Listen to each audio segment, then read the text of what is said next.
Welcome to Kids Camp. It's time now for Critters and Creation. I'm Keith Nelson from Camp Colaqua, a beautiful spot where creation comes to life there with lots of kids. And I see some beautiful smiling faces out here today. Hey, have you guys ever had to wait for something? Like a really long time? Like maybe you were going on a special trip and you got excited about it and you wanted to go, but you had to wait. Or maybe you had to wait on someone else. Maybe even waiting on mom or dad or maybe a friend, and you have to just be patient. You know, patience is a hard thing to come by. It is one of the fruits of the Spirit. And Jesus can give us patience and peace. And today we're going to learn about an animal that has a lot of patience, more than I do. In fact, there's two different types of animals that get confused a lot in nature. One is the reptile. Can anyone raise their hand and tell me an example of a reptile? All right, let's see. We have Caleb over here. Like a mouse and... So a mouse has fur, so that would be a mammal, but a good guess. How about Ezekiel? It's like a lizard. A lizard is a reptile. Ezra, do you have another one? Oh, I'll bet you might have another one. It's a reptile is cold-blooded like a snake. Like a snake and a lizard. So we have snakes and lizards that are reptiles. How about a frog? Is a frog a reptile? No. So we've determined that it must be something else. Who can raise their hand and tell me what type of animal a frog is? How about Noah? What type of animal is a frog if it's not a reptile? Amphibian. Whoa, Noah knew. Way to go. Amphibian, she said.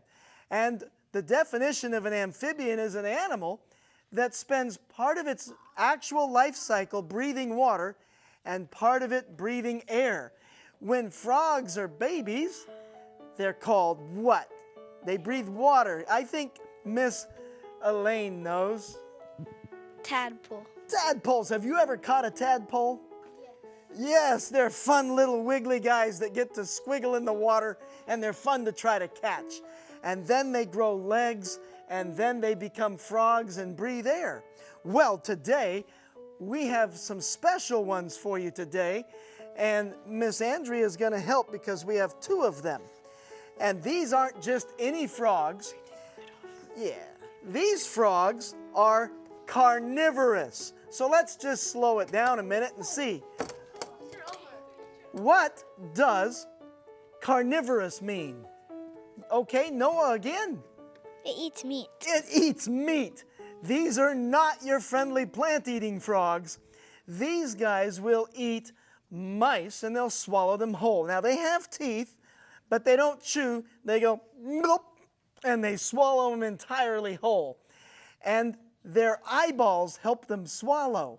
So when this pet frog, called a Pac-Man frog, swallows his food whole, he can close his eyes down on the top of his head, and we'll show you how he does that in a minute, and that will help push the food down and swallow it.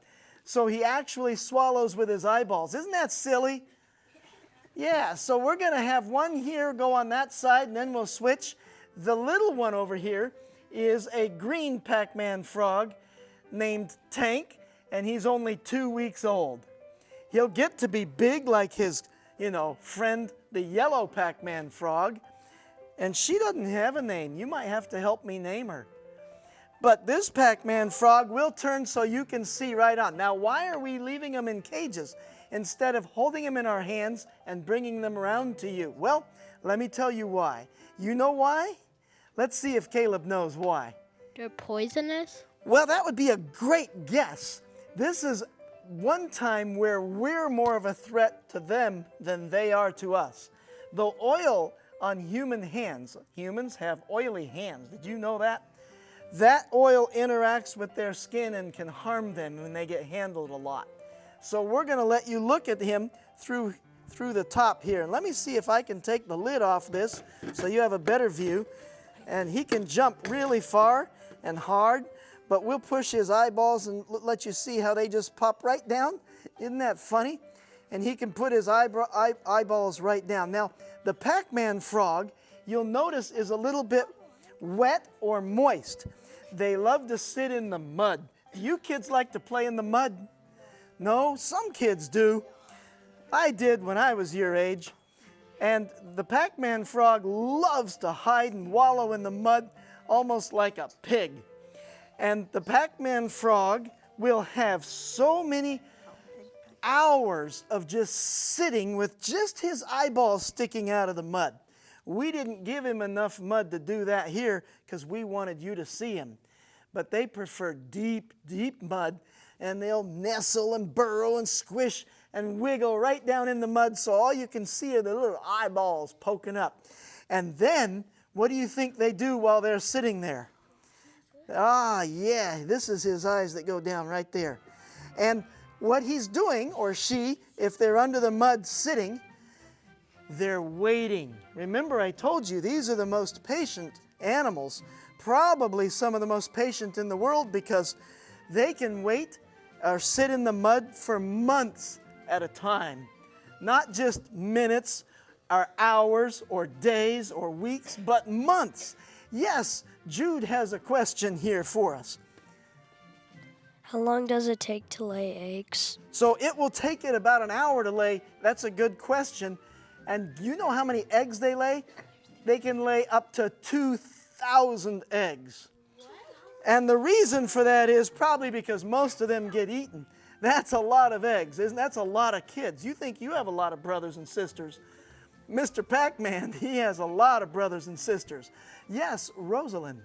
How long can it live up to? Good question. So this frog can live to be about 5 to 10, and the record is 15 years. So they're not real long. In the wild, maybe 5 years. In captivity, a little longer because they don't have anyone attacking them or preying on them like a predator. Yes, Alexia. Where do they live? These guys live strictly in the Amazon jungles of Brazil, in the South American rainforest. And where they live, there's huge trees called kapok trees.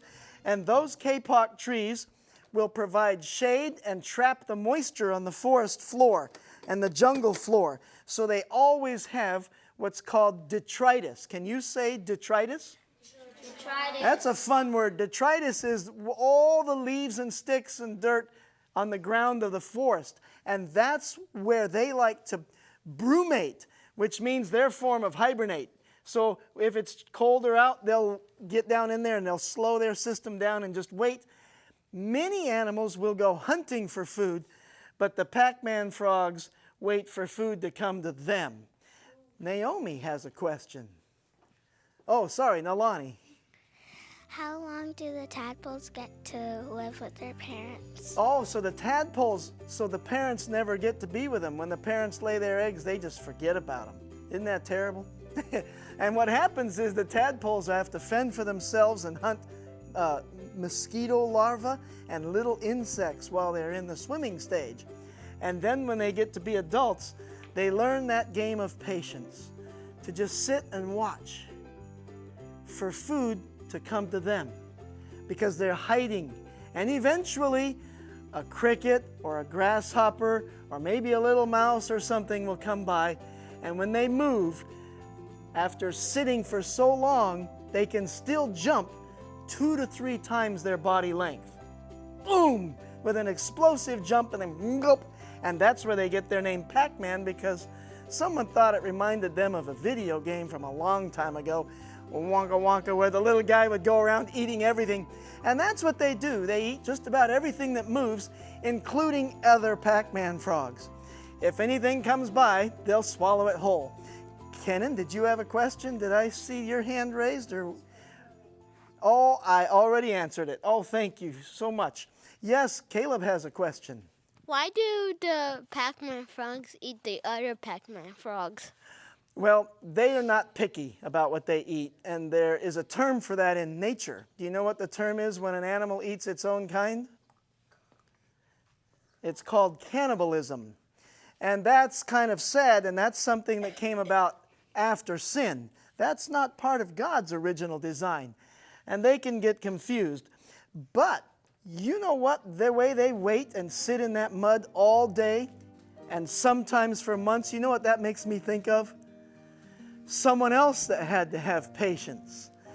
And the one that had to have patience that I'm remembering from the Bible was Noah and his family. Yes, Kenan. He had a question, I think.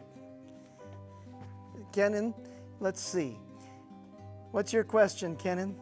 They survive long without food. They can survive many, many weeks without food as long as there's moisture. And when they get dry, they'll shed their dry skin, eat that, and then be fresh and wet again. Isn't that weird what they will eat? So Noah was in the ark, and it rained for, 40 days and 40 nights. And then, do you think they got out of the ark? No. They had to wait longer for the water to go down, and then finally the ark ran into a mountain, Mount Ararat, and crushed into it, and God led it there and protected it there. Then could they get out? No, they're still stuck in the boat. And how long were they stuck in that boat?